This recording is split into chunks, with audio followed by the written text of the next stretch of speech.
ओम नमः शिवाय। आज हम एक ऐसे गंभीर विषय पर चर्चा करने जा रहे हैं जिसकी आहट संपूर्ण राष्ट्र में अनुभव की जा रही है। यह एक ज्योतिषीय विवेचन है उस समय का जब ब्रह्मांड में ग्रहों की चाल एक महासंकट की ओर संकेत कर रही है। आपने अनुभव किया होगा कि विगत कुछ समय से दुर्घटनाओं में एक विचित्र वृद्धि हुई है।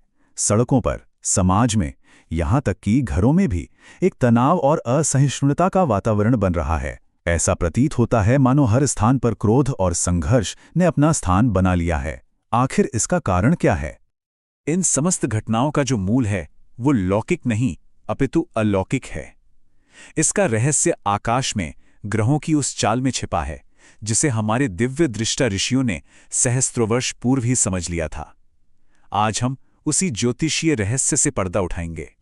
तो चलिए सबसे पहले इस संकट के मूल कारण को समझते हैं। ये ग्रहों की एक ऐसी भीषण युति है जिसका वर्णन हमारे ज्योतिषीय ग्रंथों और पुराणों में एक बड़े संकट के रूप में किया गया है।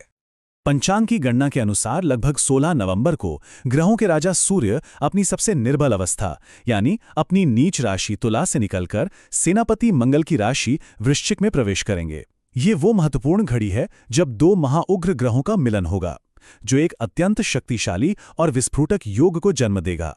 यह समय अत्यधिक सावधानी की मांग करता है।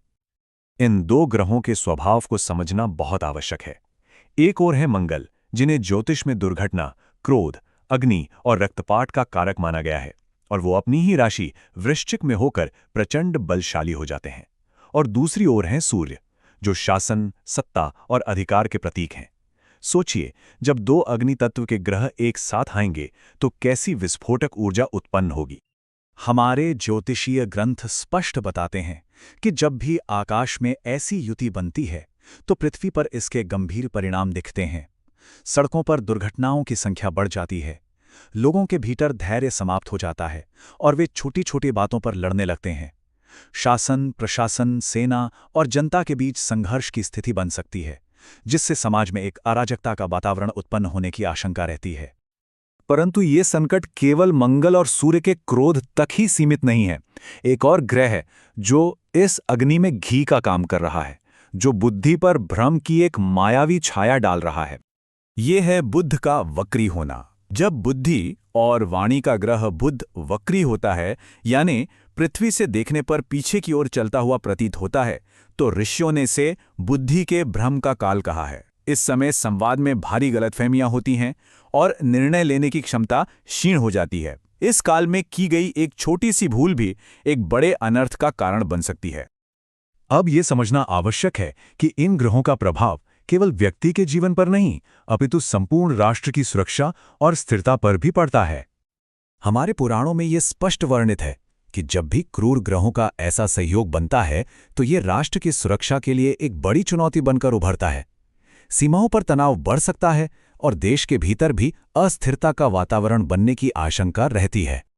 तो अब प्रश्न ये उठता है कि इस ब्रह्मांडीय उथल-पुथल के मध्य मार्ग क्या है? क्या इससे बचने का कोई उपाय है? ये समझना होगा कि ग्रह केवल चेतावनी देते हैं, वे अंतिम भाग्य नहीं लिखते। ज्ञान और विवेक के प्रकाश से हर संकट का निवारण संभव है। यह समय एक परीक्षा का है। ग्रहों ने केवल एक संकेत दिया है, एक चेतावनी दी है।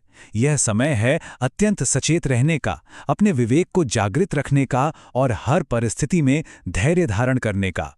स्मरण रहे, हमारे कर्म ही हमारे भाग्य की दिशा निर्धारित करते हैं। इस संकटपूर्ण समय से रक्षा के लिए हमारे शास्त्रों ने कुछ अमोघ उपाय बताए हैं।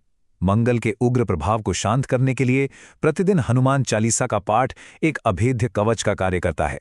अपने व्यवहार में धैर्य लाएं और क्रोध से बचें, और अपनी क्षमता के अनुसार जरूरतमंदों को दान पुण्य करें। ये सात्विक कर्म आपके चारों ओर एक सुरक्षा कवच का निर्माण करेंगे। और अंत में एक गहन विचार, क्या ये ग्रहों की चाल मात्र एक चेतावनी है या ये हमारे ही सामूहिक कर्मों का एक दर्पण है जो आकाश में हमें हमारा ही प्रतिबिंब दिखा रहा है? इस पर मनन अवश्य करें।